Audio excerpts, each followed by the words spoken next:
I'm redoing my plumbing out here. I did further research.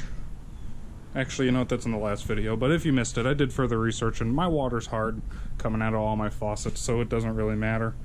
I will potentially look into filters, but they do seem to be pretty expensive for, you know, just to wash a car. I might as well buy more towels, because it'd be cheaper. But this is where I'm at so far with it. I got more plumbing I got to do out back. Same circuit, but, you know, for other reasons. But I went and chopped her off.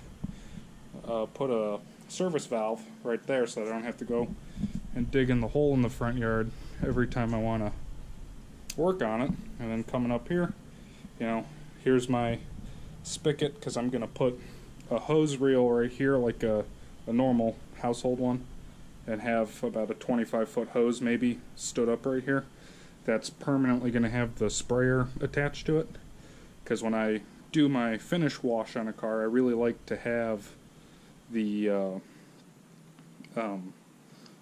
shower of a regular garden sprayer. Shooting over here, I have one low spigot set for filling buckets, because you know you got to do the 2-bucket wash if you're washing. So there's my 2 buckets. This one's got its towel guard in there, or dirt guard, whatever you call it.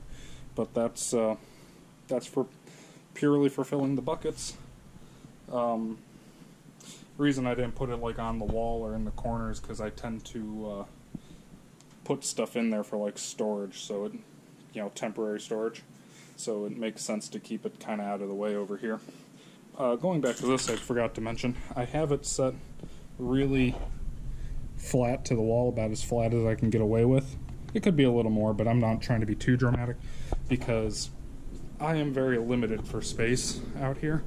It is only about 11.5 feet wide from that post to this wall, and the last thing I need is, you know, the spigot hanging out 4 inches into my room. That's one thing I didn't like about the old one. I bumped into it all the time.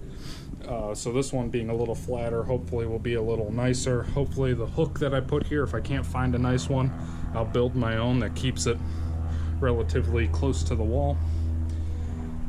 But you follow it, you go through the wall there, you come in here under the table, she 90s again, comes up here, and this one's mounted real high up here like this for running the pressure washer. I'm going to get a short piece of garden hose, you know, cut it to the length I need, and have it do a little U shape to go to the pressure washer, so that, you know, when it's closed, maybe it hangs way, you know, hangs down by like here, and then when it opens up, it can, that's a lot of noise. When it opens up, it can stretch out and then fill the whole the distance here for the sweep of the door. The goal is to not ever have to disconnect it.